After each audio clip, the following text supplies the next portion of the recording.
قتادہ آئے تھے کوفہ، قتادہ، اور اس نے اعلان کیا کہ جو سوال ہو پوچھے میں جواب دوں گا۔ امام ابو حنیفہ طالب علم، امام صاحب کو یہ بات اچھی نہیں لگی۔ امام صاحب نے 3 سوالات کیے۔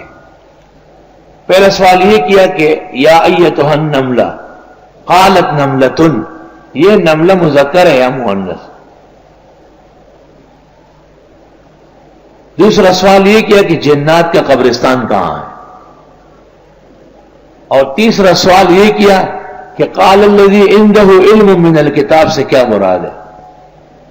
اس نے کہا کہ آصف برخیہ حضرت کا وزیر، اس کے پاس اسم اعظم تھا۔ تو امام ابو حنیفہ نے پوچھا کہ سلیمان کے پاس اسم اعظم تھا؟ انہوں نے کہا کہ نہیں۔ تو کہا کہ نبی کے زمانے میں نبی سے بڑا عالم ہوتا ہے؟ قتادہ خاموش ہو گیا۔ امام مالک امام ابو حنیفہ کا رد کرتا تھا بہت زیادہ، مدینہ منورہ میں بیٹھ کر، قال الکوفی قال الکوفی۔ موسم حج میں عرفات میں ملاقات ہوئی، شاہی دربار لگا تھا ہارون رشید کا، امام ابو یوسف قاضی القضات تھے، اور وہ ابو حنیفہ کے زبردست شیدائی اور عاشق زار۔ ابو یوسف نے ہارون رشید کو کہا کہ امام مالک میرے شیخ پر ناحق تنقید کرتے ہیں، میں اس سے مناظرہ کرنا چاہتا ہوں، اس سے بات کر۔ تو امام مالک نے کبر سری کا عذر کیا۔ تو امام ابو یوسف نے کسی کو کہا کہ چلو تم کوئی مسئلہ پوچھ لو، بات ہو جائے۔ تو اس شخص نے پوچھا کہ اگر نماز میں سجدہ سہو کی ضرورت پیش آئے تو اس کا سبب کیا ہوگا؟ تو امام مالک نے کہا الدال بالدال والقاف بالقاف، یعنی اگر نماز میں زیادت ہو گئی، جیسے پہلے قاعدے میں درود پڑھ لیا تو سلام کے بعد 2 سجدے کر لیں، اور اگر نماز میں کمی ہو گئی، جیسے پہلے قاعدہ چھوڑ دیا تو قبل السلام 2 سجدے کر لیں۔ امام ابو یوسف نے جواب آواز دی کہ فما تقول لرجل وقعت له سورتان، اس شخص کا کیا حال ہوگا جس کی ایک ہی نماز میں اضافہ بھی ہو گیا اور کمی بھی ہو گئی؟ فسکت مالک، امام مالک خاموش ہو گئے۔ فقال ابو یوسف ما لهؤلاء الناس یجلسون فی بیوتهم ولا يدرون مسألة السهو ثم يعتذرون على الامام الحمام الذي اجاب عن الخلق کافہ۔ لوگ گھروں میں بیٹھ کے ایک مسئلہ تو سجدہ سہو کا جانتے نہیں، اور اس امام کو نشانہ بناتے جس نے پوری امت کو جوابات دیے، پوری امت۔ امام ابو حنیفہ کے زمانے میں ایک شخص نے یہ دعویٰ کیا کہ اگر کوئی مجھ سے بڑا عاقل ہو میں اس سے مناظرہ کروں گا اور وہ میں اس کے مذہب پر ہو جاؤں گا، اور اگر میں بڑا عاقل ثابت ہوا تو میرے مذہب پہ آئے گا۔ سب ڈرے رہتے تھے۔ امام صاحب کو پتہ چلا کہ بلاؤ اسے۔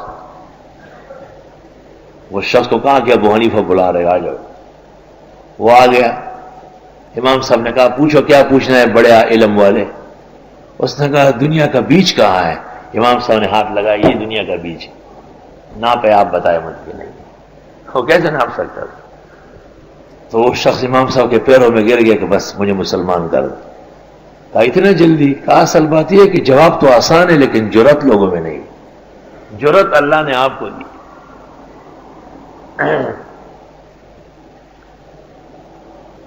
تو ایسے ناحق سوالات بنانا یہ ٹھیک نہیں ہے۔ سوال ہو تو علم کے پندار کا سوال ہو۔ موسیٰ علیہ السلام کی والدہ کا کیا نام ہے؟ اور آسمان سونے کا ہے یا چاندی کا بنا ہوا ہے؟ اور 7ویں زمین کے نیچے کوئی بیل ہے، اس نے سینگ پر زمین رکھی ہوئی ہے۔ خسوتی بوتی جو ڈرائی نو ہنگا ولد بانگا۔ علم نام بولنے کا نہیں ہے، علم نام سلیقے کا ہے، یاد رکھ، سلیقہ آنا چاہیے۔ امام مالک کی خدمت میں یمن سے لوگ آئے تھے، 37 سوالات کیے، باہر میں لکھا ہے۔ امام مالک نے 3 یا 4 کے جواب دیے اور بقیہ کے لیے کہا لا ادری لا ادری، میں نہیں جانتا نہیں جانتا۔ لوگ حیران ہوئے، اتنے بڑے امام ہیں۔ کہا تاکہ تمہیں پتہ چل جائے کہ وَمِنَ الْعِلْمِ أَن تَقُولَ لَا أَدْرِي، یہ بھی علم ہے، مجھے پتہ نہیں بھائی، جاؤ کسی اور سے پوچھو۔ قُلِ الرُّوحُ مِنْ أَمْرِ اللَّهِ وَلَئِنْ شِئْنَا لَنَذْهَبَنَّ بِالَّذِي أَوْحَيْنَا إِلَيْكَ، اور اگر ہم چاہے تو لے جائے وہ جو ہم نے وحی کیا آپ کو. ثم لا تجد لك به علينا وکیلا، پھر آپ نہیں پائیں گے اپنے لیے اس پر کوئی کارساز، یعنی دوبارہ دلوانے والا. الا رحمتا من ربک، مگر مہربانی آپ کے رب کی بہت ہے. ان فضلہ کان علیک کبیرا، بے شک اس کا فضل آپ پر بہت بڑا ہے، کبھی ایسا نہیں کرے گا. تسلی، بیان امکان قدرت کے بعد تسلی. قل لئن اجتمعت الانس والجن، آپ فرمائیے اگر اکٹھے ہو جائے انس اور جن، الا ان یاتوا، اس بات کے لیے کہ لے آئے، بمثل ھذا القرآن، اس قرآن کی طرح، لا یاتون بمثلی، نہیں لا سکتے ایسا. ولو کان بعضهم لبعض ظہیرا، اگرچہ ہو جائے بعض بعضوں کے مددگار. یہ اس چیلنج سے وابستہ ہے جو ان کو دیا تھا کہ ایسی کتاب لے آؤ، نہیں لا سکے. 10 آیتیں لاؤ، نہیں لا سکے. ایک لے آؤ، فرمایا اگر انس اور جن جمع ہو جائے پھر بھی نہیں لا سکے.